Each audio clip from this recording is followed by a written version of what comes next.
wanted to ask for permission, ask to do or have something in English, but you may have sounded rude or maybe you didn't know how to do this. In this video lesson, you will learn common daily phrases you can use to help you ask for permission, give permission, and even refuse permission in English. Now, if this is the first time you're here on my YouTube channel, welcome. My name's Adriana from EnglishTeacherAdriana.com. I help English learners improve their English, boost their confidence to finally speak English confidently. Make sure to subscribe to my YouTube channel, turn on notifications so that you know you get that bell when I post my next video lesson here to help you improve your confidence speaking in English. Guys, in this video lesson, there'll be many phrases and expressions you can use to help ask, give, or even refuse permission in English. The best way for you to use and remember these phrases is to be shadowing. Make sure to repeat, say out loud these new phrases to help you remember and use them when speaking in English. Now guys, we're going to begin this lesson by looking at how to ask for permission in English. Now the first phrase you could use is a phrase, do you mind if? Do you mind if? This is a polite phrase, great to be using in a work setting with people that you have a formal relationship with. For example, do you mind if I borrowed your phone? Careful pronunciation. Do you mind if? Do you mind if? Do you mind if I borrowed your phone? Or a very similar phrase to this is a phrase, would you mind if? Would you mind if? For example, would you mind if I borrowed your phone? Would you mind if I borrowed your phone? Careful here with the pronunciation. Notice how I use fast English connected speech. Would ya?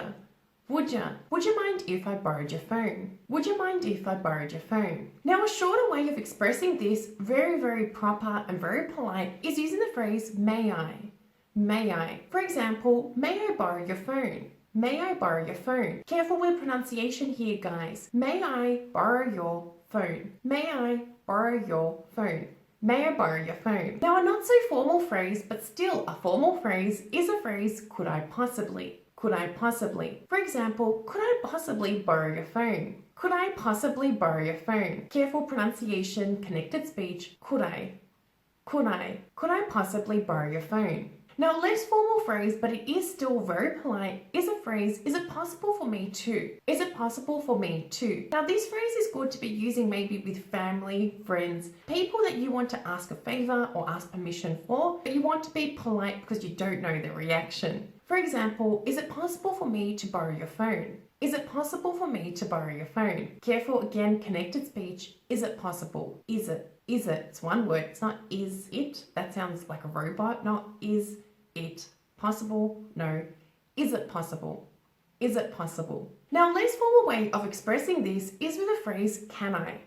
Can I? I use this very often in day-to-day conversations with friends and family in informal settings. For example, can I borrow your phone? Can I borrow your phone? If I wanted to be a little bit more formal in those conversational settings, but still informal, then I could use the modal verb could I borrow your phone? Both are great to be using in everyday conversations with people that you have a very good relationship with. Okay, so we've gone through the phrases to ask for permission, but let's have a look at giving permission. So saying yes to somebody's request. Now, in the situation that you asked me really politely, really formally, Adriana, do you mind if I borrow your phone? I could answer you using the phrase, no, not at all. No, not at all. This is a great phrase to be using when somebody uses a question, do you mind? I don't mind, so I don't care. No, not at all. Use it. Careful pronunciation. No, not at all. No, not at all. Another really polite and proper phrase I could use answering your question is with the phrase,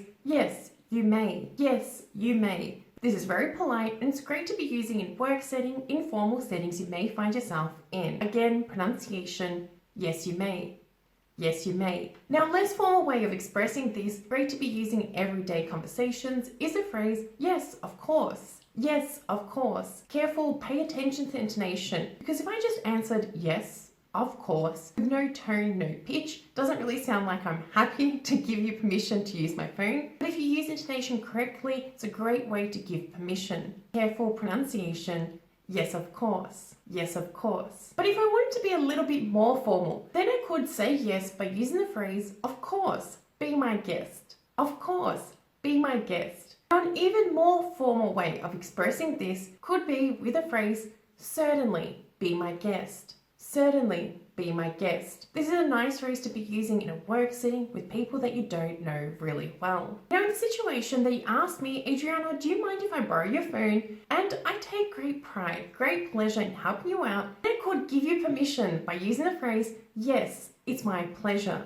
Yes, it's my pleasure. So here by adding my pleasure to the end, I'm expressing that I love helping you out and it's not a problem. Careful pronunciation. Yes, it's my pleasure. Yes, it's my pleasure. Now, informal phrases you could use with friends, family, people that you know really well are the phrases yeah, sure, or go ahead, or not a problem. Not a problem. These three phrases are used very often in TV shows and movies to give permission to people, especially with friends, family, and people that you know really well. Okay, but what about in the situation that you want to refuse permission? Now, you could do this in a nice way. Let's have a look at some phrases you could use. The phrase, I'm sorry, that will not be possible. I'm sorry, that will not be possible is a great proper, it's a very polite phrase to refuse permission to somebody in English. For example, if you ask me, Adriana, could I borrow your phone? Instead of saying no, being so direct, but if I wanted to be very polite, I'm sorry, that will not be possible. But if you've asked me permission to do something completely ridiculous, and there's no way that I'm giving you permission, then I could use a phrase, I'm afraid that is out of question to express the fact that there's no chance that is happening and I'm not giving you permission to do that. Careful pronunciation. I'm afraid that's out of question. I'm afraid that's out of question. But the phrase, I would rather you didn't, is also very direct, but it is a very polite and a great phrase to be using in formal settings to refuse permission to somebody in English. For example, you ask me, Adriana, could I please borrow your phone? And I just don't want to give you permission. I don't want you using my phone. Instead of saying, no way, I would rather you didn't. It's very direct, it's very proper, it's a very polite way to refuse permission to somebody in English. Careful pronunciation. I would rather you didn't. I would rather you didn't. Now, some informal phrases you could be using with friends and family could be the phrases sorry, no, very blunt, very direct. It is good to be using with friends and family. And by adding sorry in front of no, you are not giving them permission, but you're also apologizing. And as you all already know, English speakers love to apologize for everything. Sorry, no is a great phrase to be using. Careful pronunciation, sorry. It's not sorry, no, sorry. Sorry, no. But if you want to be really direct and really blunt, then you could use a phrase, not a chance. Not a chance. So there's no chance, no way. No way is also another phrase you could use. No way, no chance. Great phrases to be using in formal settings to refuse permission to somebody in English. Careful pronunciation, no chance, no way.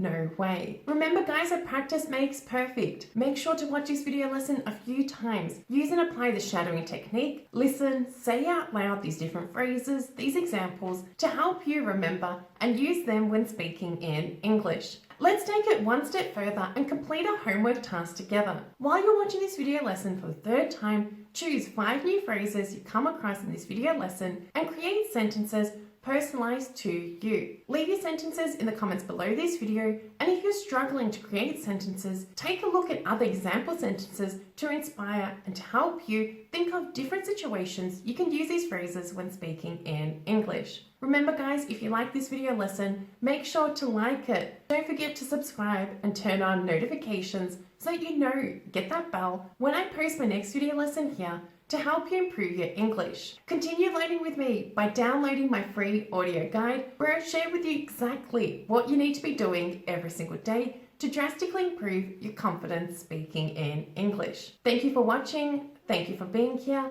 and I look forward to seeing you in my next lesson. Bye for now.